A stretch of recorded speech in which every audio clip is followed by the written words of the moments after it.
We made it. Hello. Heads up, indeed. Good afternoon, everybody. Okay.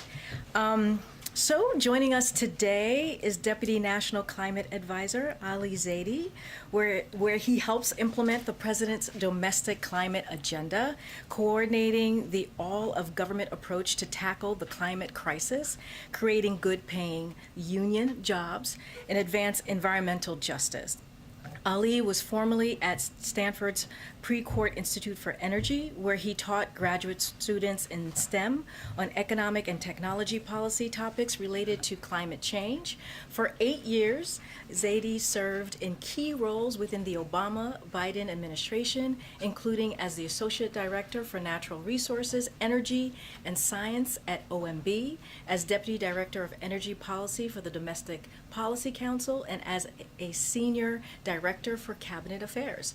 He is here today to discuss the Biden-Harris lead pipe and paint action plan, which was announced earlier today. I hope you all join me in welcoming him to the podium and to the briefing room. It's his first time, so all yours. He's going to take probably like 2 or 3 questions afterwards. I'll let you know who gets called on, but thank you so much, Ali. The podium is yours. Thank you, Karine, and good to be with everybody here today. President Biden and Vice President Harris believe that no child, no family, no American should have to worry about lead exposure from the water that they drink or the air that they breathe. That's why today we're announcing the Biden-Harris lead pipe and paint action plan.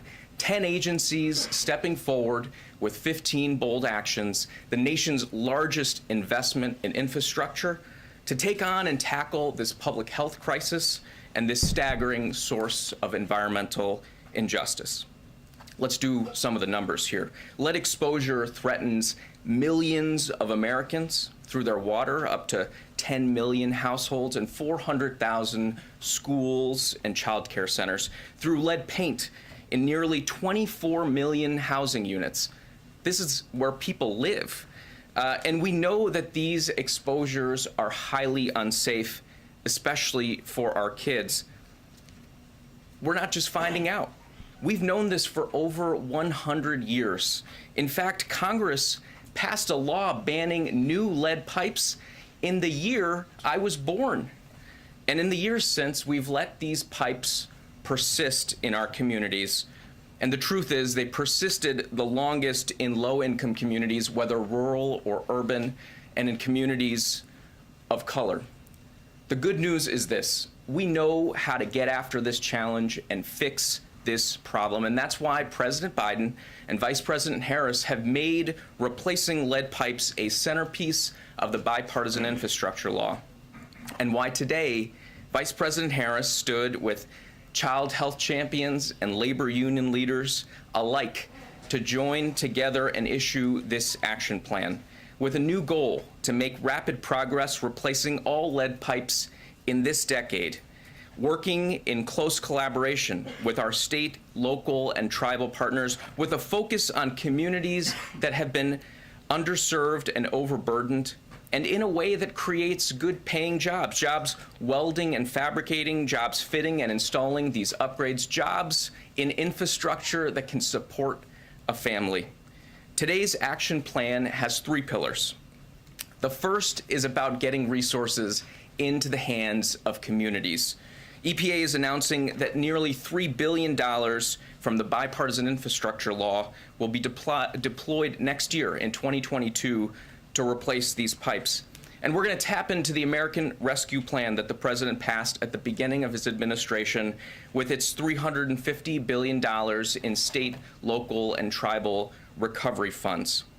Second, the EPA is writing new regulations that will strengthen the lead and copper rule, including enhanced testing requirements. This is absolutely critical that we pair the investments with clear standards about where we need to go. And third, we're marshaling tools from across our agencies, 10 of them bringing actions to the table so that we can tackle this crisis head on. And just as an example, we've got a cabinet level partnership a bunch of agencies coming together at the very top of the agencies, focused on lead remediation in schools and child care centers. We've got the CDC working overtime to make sure we close those gaps that we have in critical health screening. Across our federal housing portfolio, HUD, USDA, the Department of Interior, we are working to eliminate lead pipes and lead paint hazards. And we've got EPA and the Department of Labor working with local communities, not only to accelerate projects, but make sure that we do them in partnership with unions. Thanks to the leadership of the President and the Vice President, we passed a big deal bipartisan infrastructure law, and that's going to help us replace all the lead pipes, and we're excited to get to work. With that, eager to take some questions. Thank you so much, Ali. Go ahead. Ali, I'd like to ask you about the Build Back Better plan. The plan is sort of clearly at risk right now in Congress. It certainly doesn't look like it's going to happen before Christmas. The climate piece is a good chunk of that. What will you guys do in your office if those provisions don't end up getting passed? And how does the president then intend to proceed with his goals of reducing emissions without it? Jeff, thanks for the question. What we're talking about today, I think, reinforces the case for investing in America. Every dollar that we invest in this challenge to take on the lead pipe crisis around the country yields $3 of benefits. It's going to unlock good jobs. It's going to unlock public health benefits. It's going to help revitalize communities left out and left behind. And the Build Back Better Act does exactly that same thing, a playbook that is focused on boosting our economic resilience and taking on the climate crisis. And we're excited to be involved in conversations that help us move forward. But let me also note this.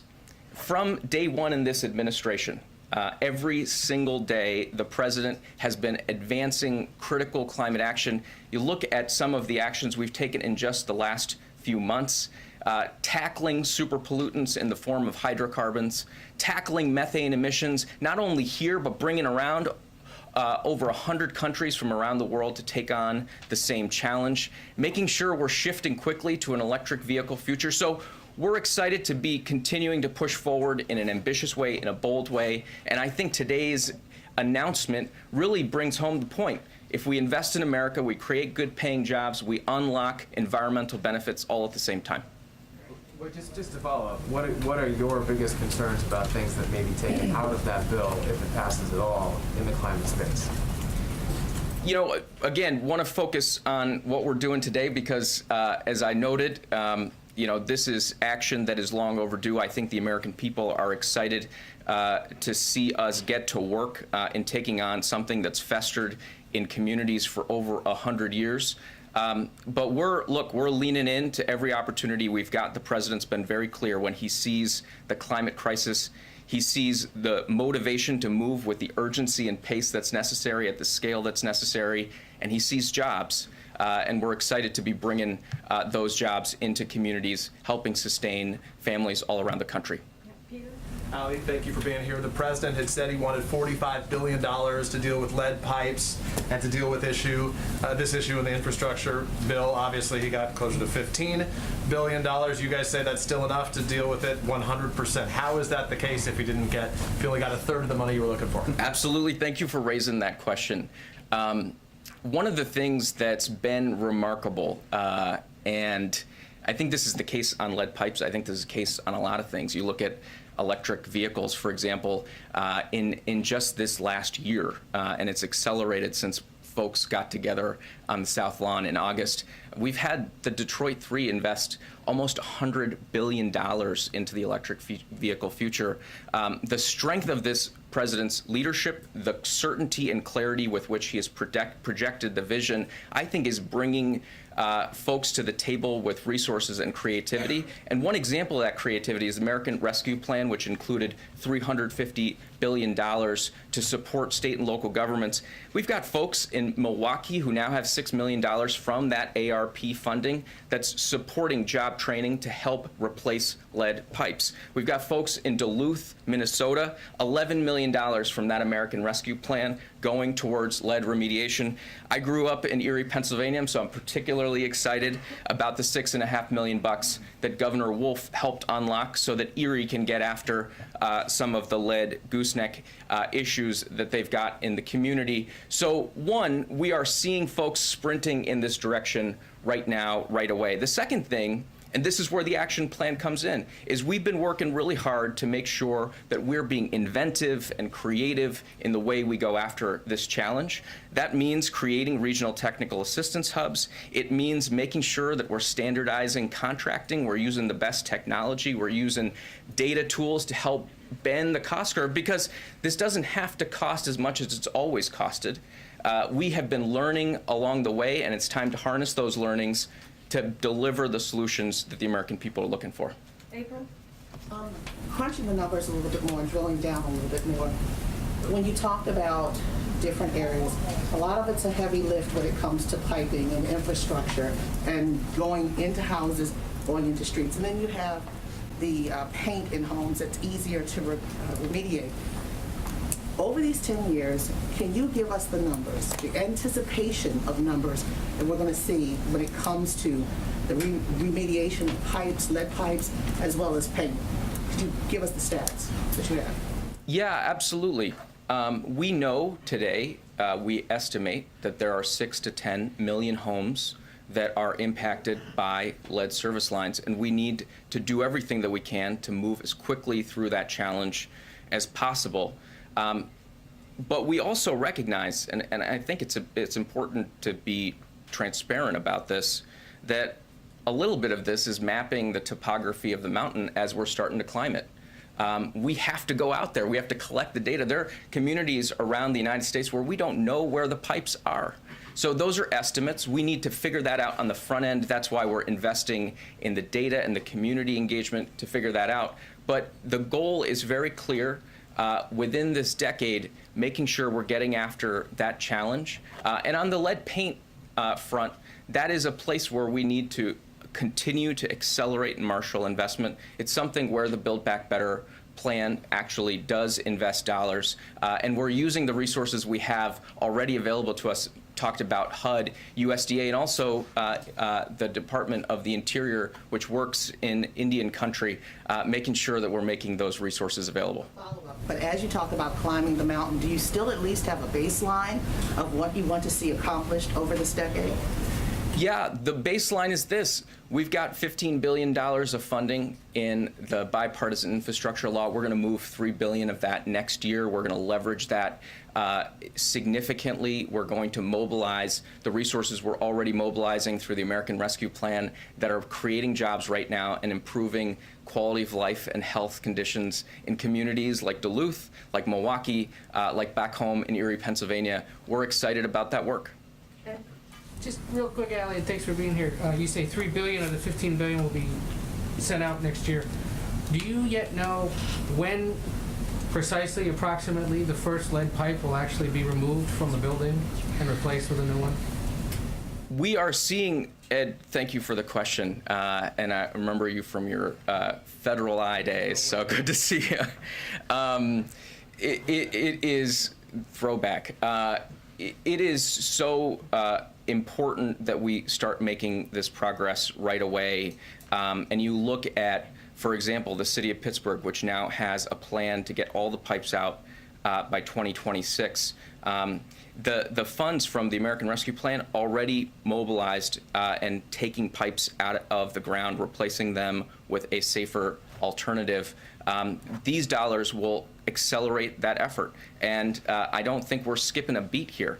What we've been doing as an administration is building the relationships and building, to use a maybe tried term, the infrastructure to deliver the resources that we need and make sure it gets metabolized in the system as quickly as possible. So I think that the short answer to your question is it's already making a difference in communities right now, and we're really excited about that. Thank you for being here. Could you address environmentalists, their concerns about the plan, just setting a goal for removing the lead service lines versus mandating that these lines be removed? Can you explain why the administration has gone that way and not? Absolutely. I'm really, I am as an environmentalist, appreciate you asking that question.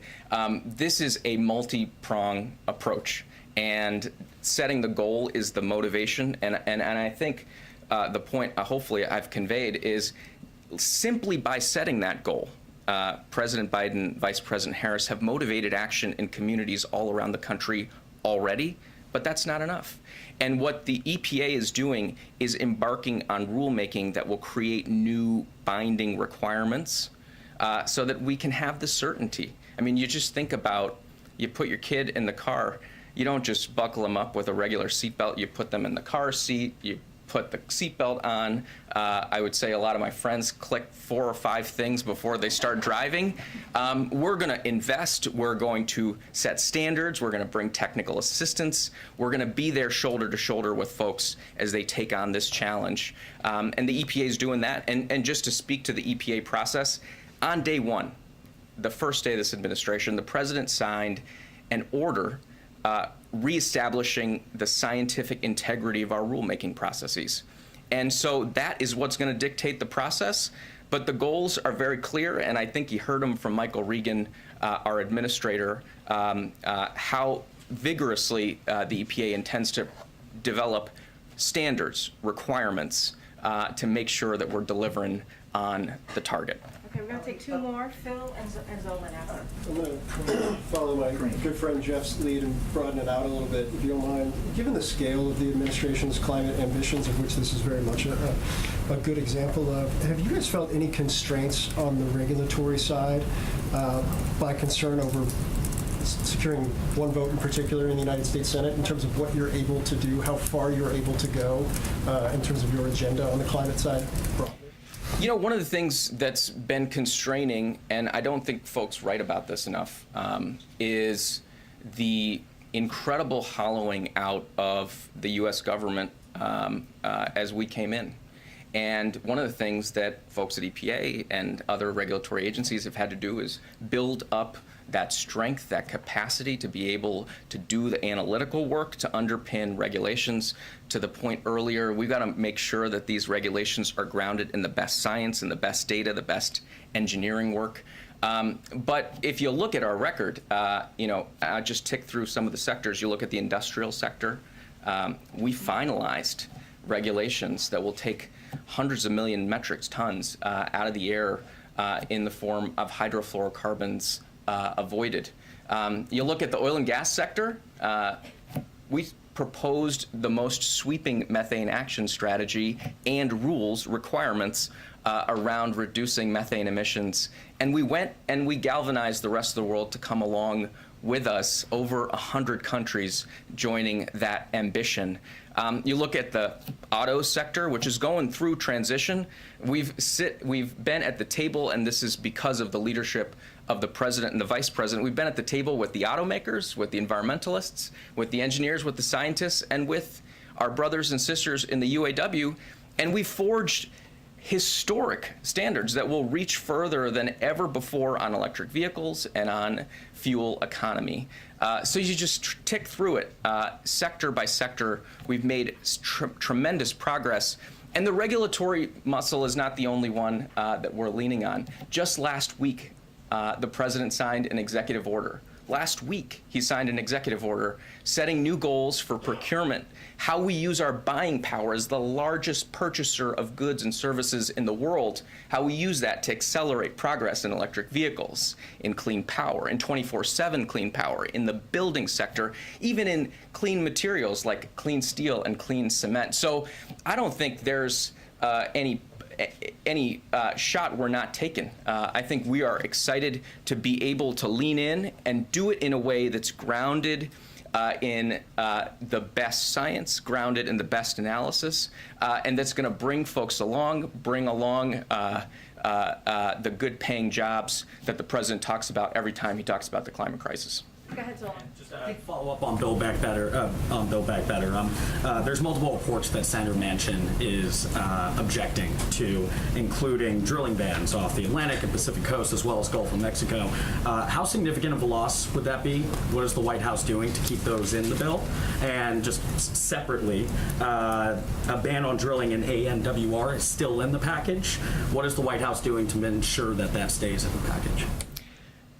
Well, let me talk a little bit about what we've been doing. This is a president that came in and right over there signed back the protections for Bears Ears, an incredibly important national monument and Grand Staircase Escalante. He halted leasing in the Arctic Refuge and in Chaco Canyon, important places to protect for posterity.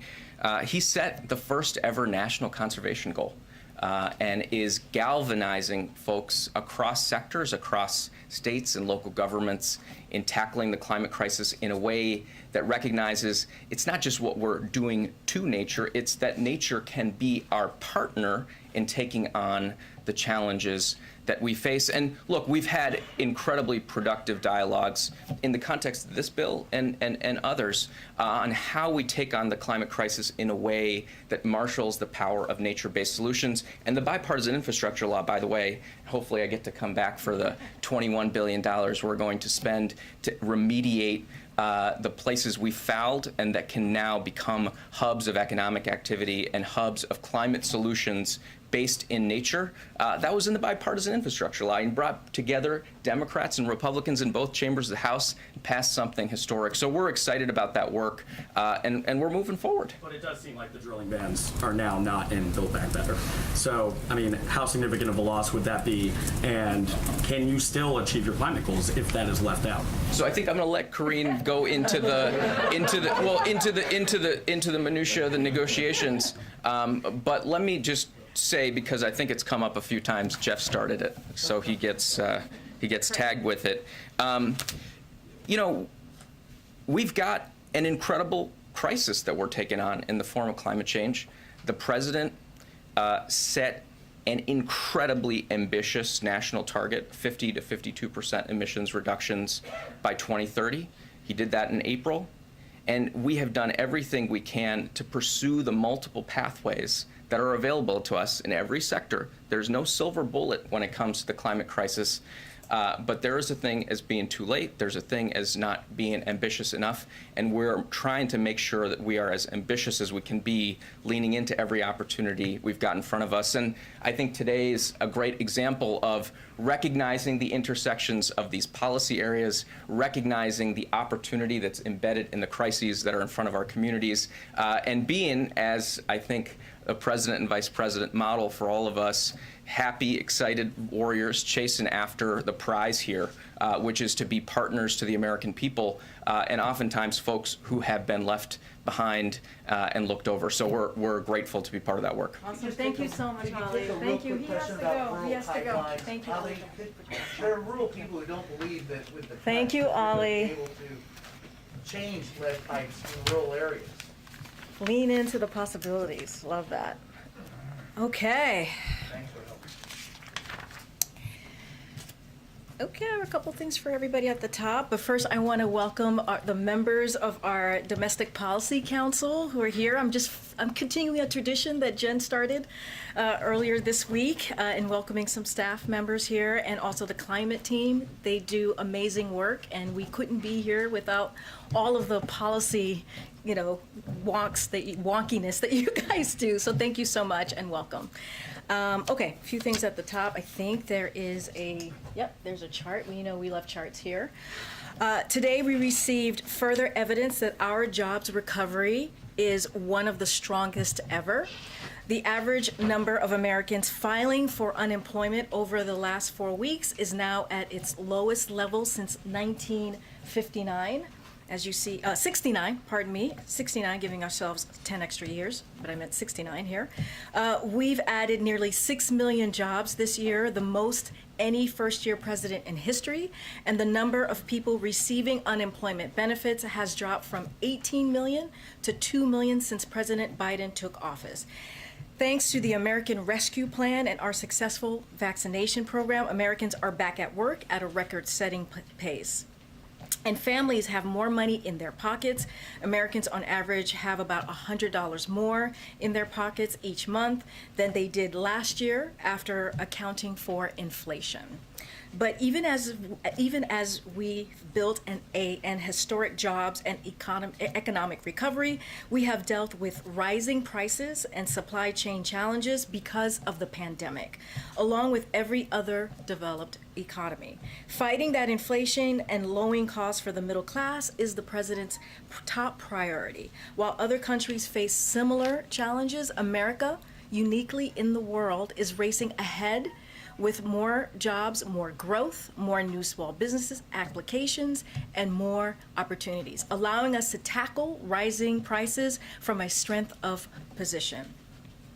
President Biden has taken strong progressive measures to combat these actions with a port action plan, the largest release from our Strategic Petroleum Reserve ever, and actions to combat anti-competitive price gouging, including the industries that affect food prices. And today, the administration builds upon the president's port action plan and recent investments in our nation's marine highway system with new actions to strengthen America's trucking workforce, another critical link in our supply chain.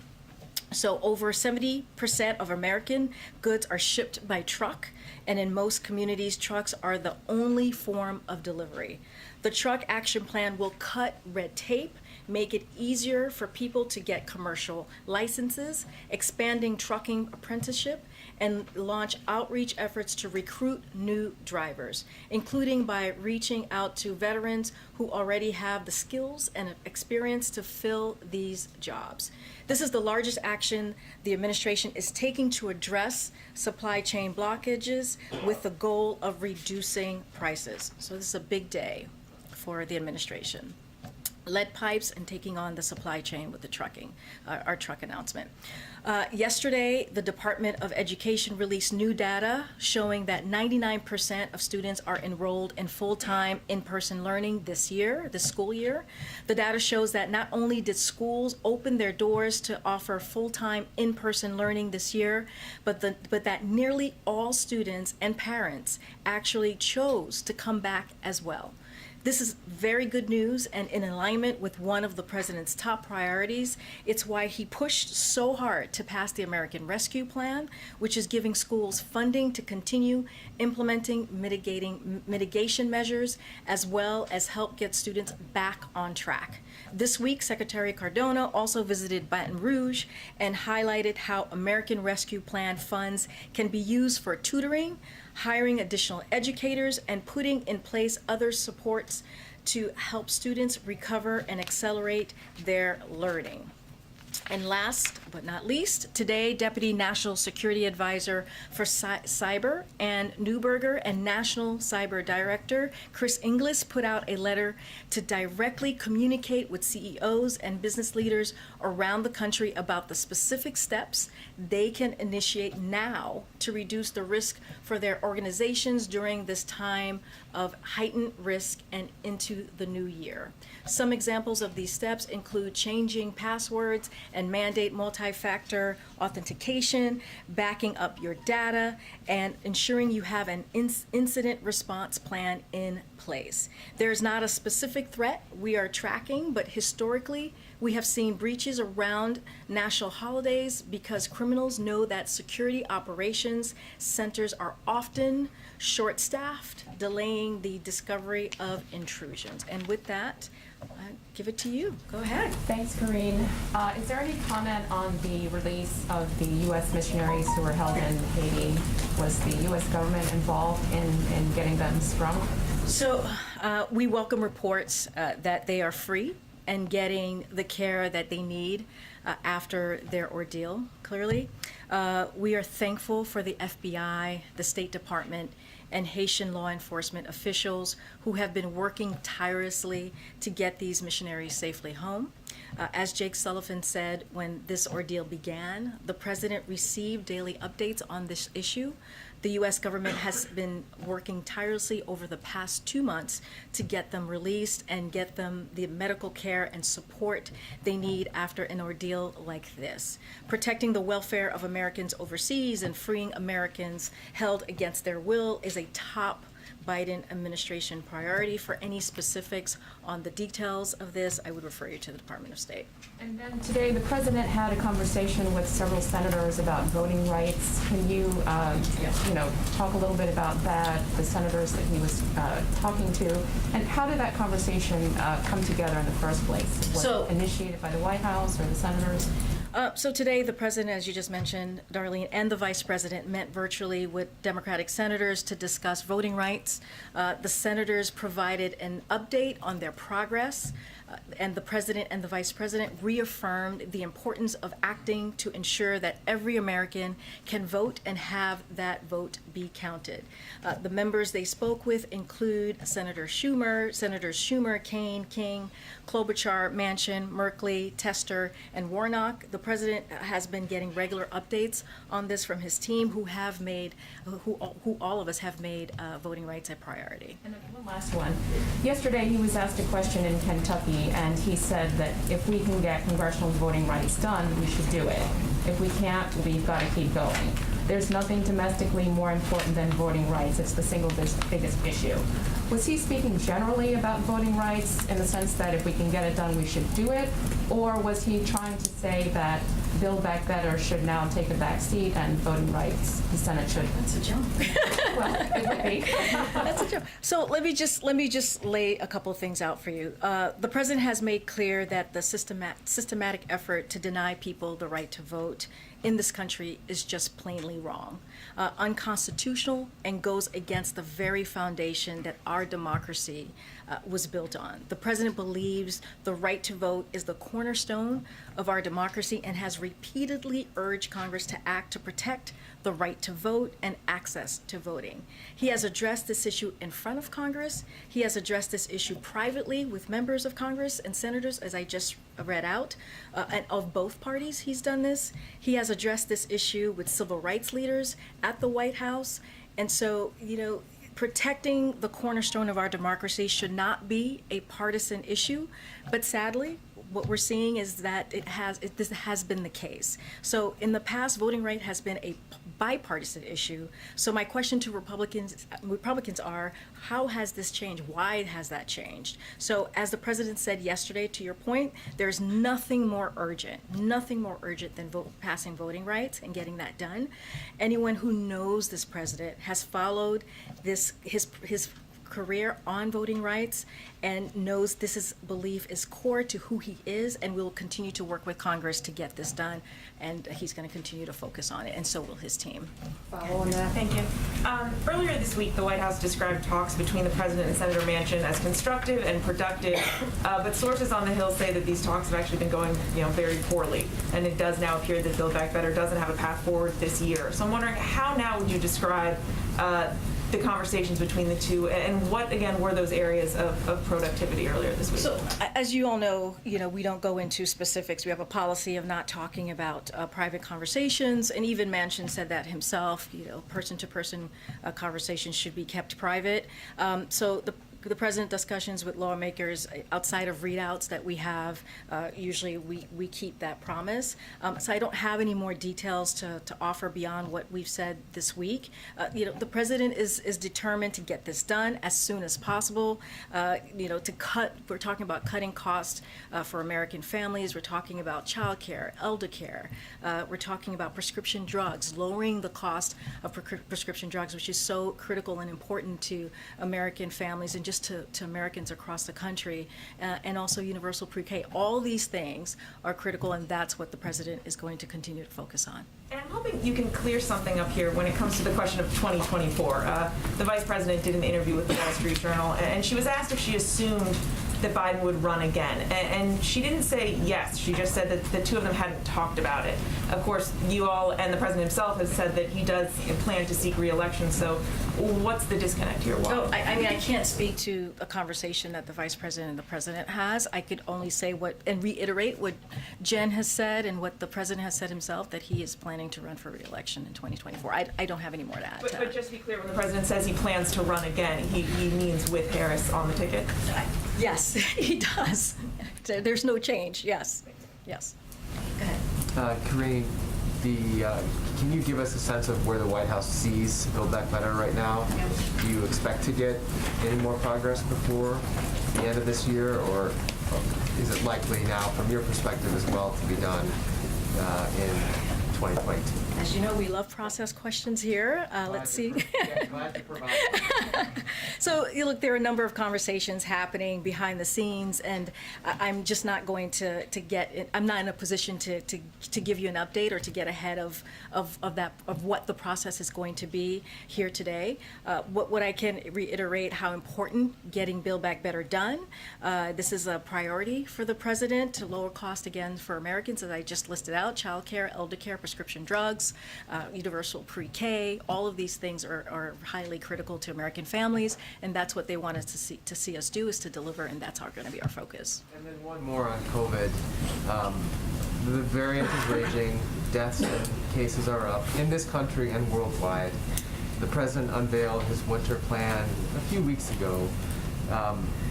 Broadly, given where the cases are right now, does the White House feel that its strategy is working? So we know that the tools that we have in place is indeed works, right? And the president, what he did with his winter plan that he put out a couple of weeks ago is just to build on that, build on what we know works.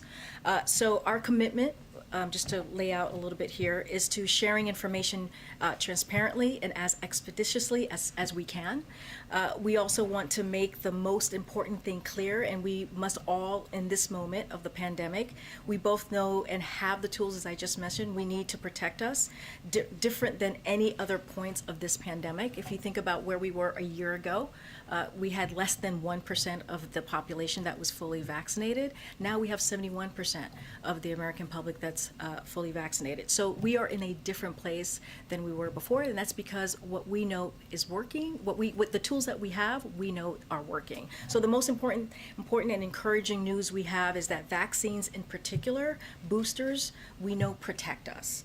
And thanks to the president, they are widely available. So yesterday, Dr. Fauci told the American public that the existing vaccines are optimal for our protection against Omicron, so we need to get everyone who is vaccinated now boosted. We've made them readily available. They're free. And through the winter plan, as I just mentioned, we have AARP doing extensive outreach to our most vulnerable, pharmacies doing proactive outreach and expanding availability, and have a continued ramp up paid media campaign driving Americans to their boosters. We also know it's critical Americans not lose sight of masking indoors, where CDC recommends this. We've been clear that we must follow this simple measure we know helps to stop the spread. And beyond vaccine effectiveness, we're looking at transmittable severity. We know vaccines and importantly boosters are critical, as Dr. Fauci also messaged. So we also know this is more transmittable variant, the Omicron, and so we have to do everything that we can to get people vaccinated quickly and get boosted, and also boosted as quickly as we can. So we're just going to continue pushing forward the plan, the tools that work to get Americans vaccinated and boosted. Okay, yeah. Just back to Build Back Better for a second. Some senators emerged from their lunch today suggesting the president himself would have a little more to say about the future of Build Back Better later today. Is that something we should still be anticipating? So I don't have anything to share with you. Clearly, if the president has more to say, we will let you all know, but I don't have anything at this moment. Before you came out here, speaking of boosters, and it may have crossed paths with you guys coming out here, the CDC, vaccine advisors to the CDC apparently voted unanimously to recommend people seeking vaccines or boosters go with Pfizer or Moderna instead of Johnson & Johnson. Yep. The CDC director will have to make a decision ultimately, and should be announced later today, I guess. I'm just curious at this point, what would be the message to somebody who has a J&J shot, and is it responsible for the United States to continue distributing that shot, not only in this country, but around the world, if the vaccine advisors are saying? So as you know, ACIP is an outside advisory panel, so the ACIP regularly meets to discuss the vaccines and clinical usage, as Dr. Walensky said yesterday, so it's not unusual. This is regularly happening.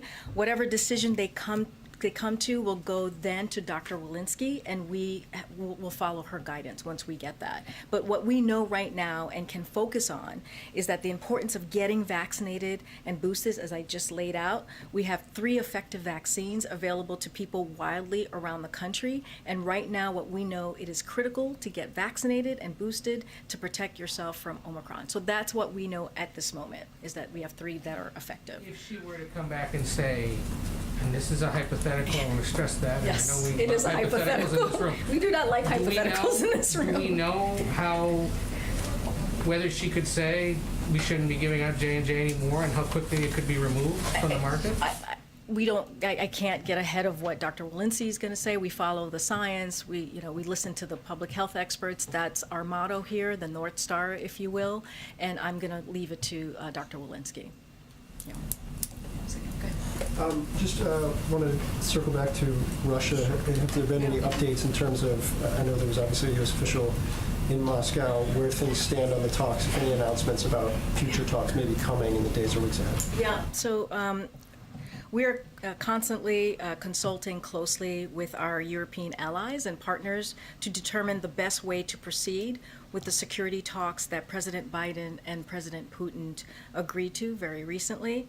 Today, National Security Advisor Sullivan had a call with his B9 counterparts. Yesterday, he spoke with Russian Presidential Foreign Policy Advisor. Today, Assistant Secretary of State Karine is in Brussels meeting with NATO allies to brief them on that conversation and on her meetings in Kiev and Moscow, which she had this week.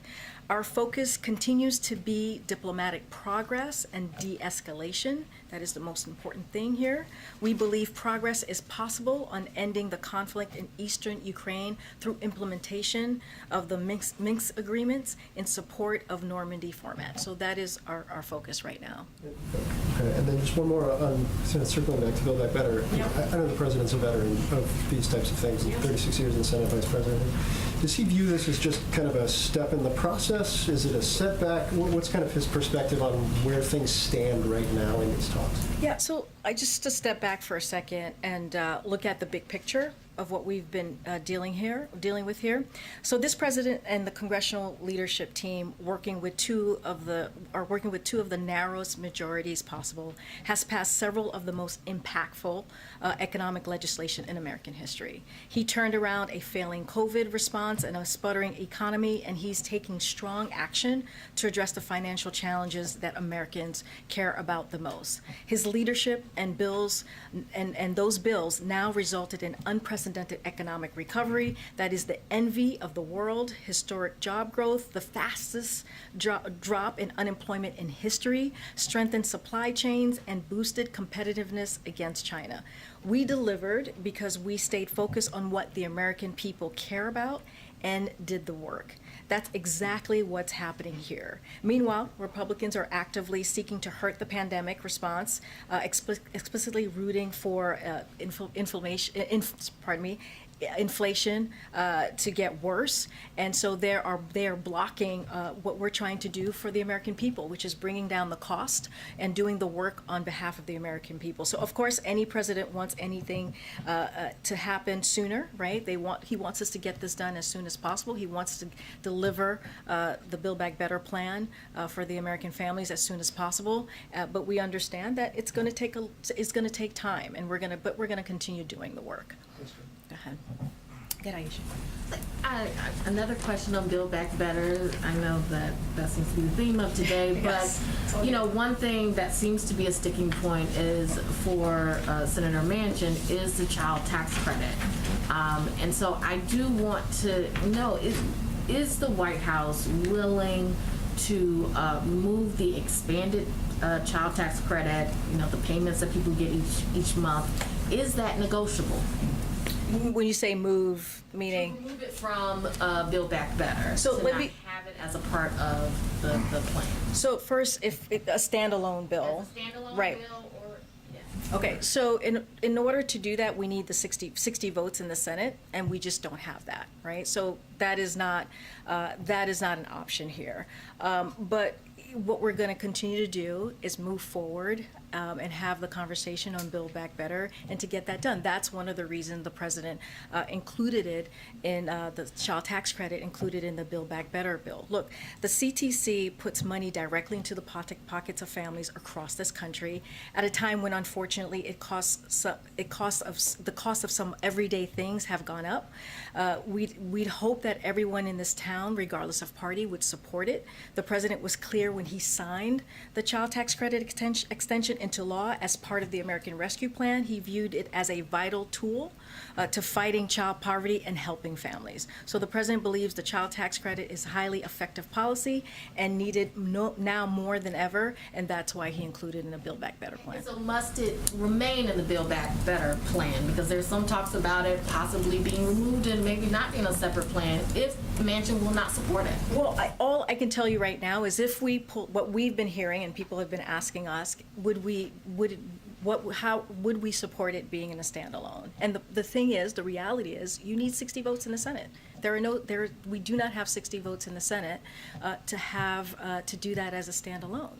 So we're going to continue to make sure that we work with the Senate to really get Build Back Better done. Just really quickly on voting rights, I know you said that there is nothing more urgent for the president right now than voting rights, but it does seem like Build Back Better, all these other things have taken a priority over voting rights. Like that there has not been movement, and there is a great deal of frustration from activists, voting rights activists about that. So I guess how do you address that to say that it is the most urgent thing, but it does not seem to be the top priority legislatively? Let me just run through a little bit of what we have done, because I think that's important. I feel like sometimes that gets lost as we're talking about voting rights, and it shouldn't, because the president has made this a priority. Voting rights has made this a priority throughout his career and practically on day one. So dozens of White House staff work on this priority every day, and it is fundamental to upholding the rule of law. You all heard the president speak about this at length at the 10th anniversary of MLK's memorial, which was not too long ago, decrying the big lie and making the case for voting rights legislation. Here's what we've also done, because we are not waiting for legislation. We wanted to make sure that we moved forward very quickly and got some of these things done. So the president's historic executive order in March, which he signed on Bloody Sunday, and which agencies have now submitted action plans for, leveraging the power of the administration to protect the franchise and make it easier to vote. That's one. DOJ has been doubling their voting rights staff at the Civil Rights Division, as well as taking steps to ensure compliance with voting rights statutes, launching a task force to combat the increase of threats against election officials and election workers, and issuing guidance on a variety of issues pertaining to fair and secure elections. And the president appointed the vice president at her request to lead this administration-wide effort using the bully pulpit and convening power to the White House.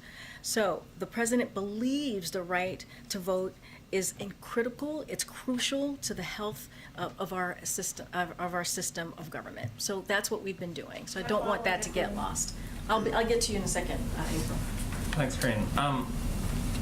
I wanted to also follow on this child tax credit issue with Joe Manchin. I remember a couple months ago we were sitting on a tarmac, delayed because the president, with much fanfare, came out and announced that he had a framework that had sort of sign off from senators. And then this week we've learned that Joe Manchin has either asked for child tax credit to come out or sort of pitched a 10-year child tax credit that would cost 1.4 of his $1.75 trillion. So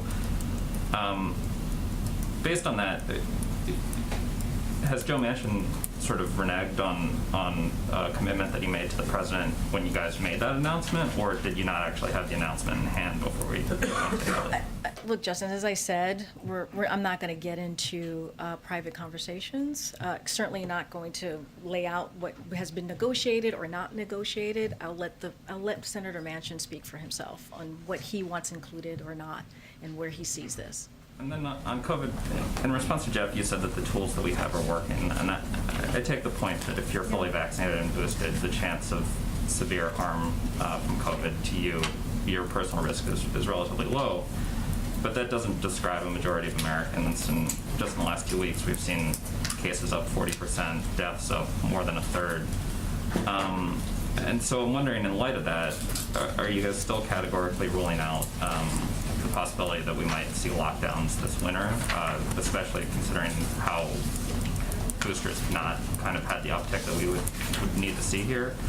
And are there going to be any operational changes here at the White House? Obviously, the president, 79 years old, he's been boosted, but the virus is swirling in a way that we haven't seen probably in a year. Look, as it relates to shutdowns, which is what I was trying to convey to Jeff as he asked me this question. Look, we've been very clear. Dr. Fauci has been very clear. Our public health experts have been very clear. We know what works, and we're going to continue to do what works, which is making sure that we do everything we can to get folks vaccinated. We're at 71% of people being fully vaccinated. That's a huge difference to where we were a year ago. As I just stated, a year ago we were at less than 1%. We're at 83%, more than 83% of people who have at least one shot. So we're doing the work to get us there. With boosters, about more than 50 million people have gotten that booster shot. And the president laid out his winter plan about 2 weeks ago to really talk about those the 12 tools, additional tools to build on what's working, to make sure that we offer it, the American public feels like they have that access and feel comfortable in getting that booster shot. So it's important. We got to make sure that we take care of our seniors, our most vulnerable. So that is what we know. We listen to the science. As I said, that is the North Star for us. We listen to health officials, and so we're going to continue doing what we know works and continue to talk to the American public about that. Go ahead, Peter. Thanks, Karine. First, a little before you came out here, report crossed. Why is the administration suspending talks for cash payments to the families of illegal immigrants separated at the border? If the president has said, you lost your child, it's gone, you deserve some kind of compensation no matter the circumstance. Did he change his mind? Does he no longer think that these people need compensation? So, Peter, it's ongoing litigation, so I would refer you to the DOJ. I can't speak from it from here. Okay, a question about crime recently. The mayor in San Francisco is now trying to add police funding because when she pulled it to reinvest in communities, crime went way up. So would President Biden, as the leader of the Democratic Party, advise Democratic mayors not to pull money from police budgets? So I can say this. It is absolutely unacceptable when gun crimes are taking lives, when families don't feel safe going to the park or their local schools, when thieves feel impunity in stealing from retailers. So we applaud the mayor making sure that there is more police presence in the city to protect Americans. And so if you're a mayor, this is what we say to local leaders, if you're a mayor or a local leader, there is a crime problem in your community, we think you should step up and do something about it, just as many mayors are already doing. And we've made clear that we're going to offer federal support to help you do that and to keep communities safe. As just one example, the Department of Justice announced last month grants to help put 50 more cops on the beat in San Francisco and funding for over 1,000 more community-oriented policies roles nationwide. The president has proposed doubling that program. So we want to make sure that that mayors and local leaders do indeed step up and make sure that they're protecting their community. And then just one more topic really quick. We got to wrap it up. Okay, just quickly, Yeah. Why is President Biden telling people still that the vaccinated cannot spread COVID? Can you say more? Yeah, in a local interview on Tuesday, he said, how about making sure you're vaccinated so you do not spread the disease to anybody else? The CDC says people who get vaccine breakthrough infections can be contagious. Well, I'll say this.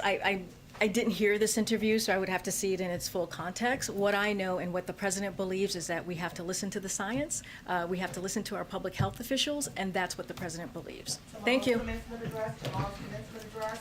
Oh, in South Carolina? Yes. What's the topic? Is it talking about voting rights?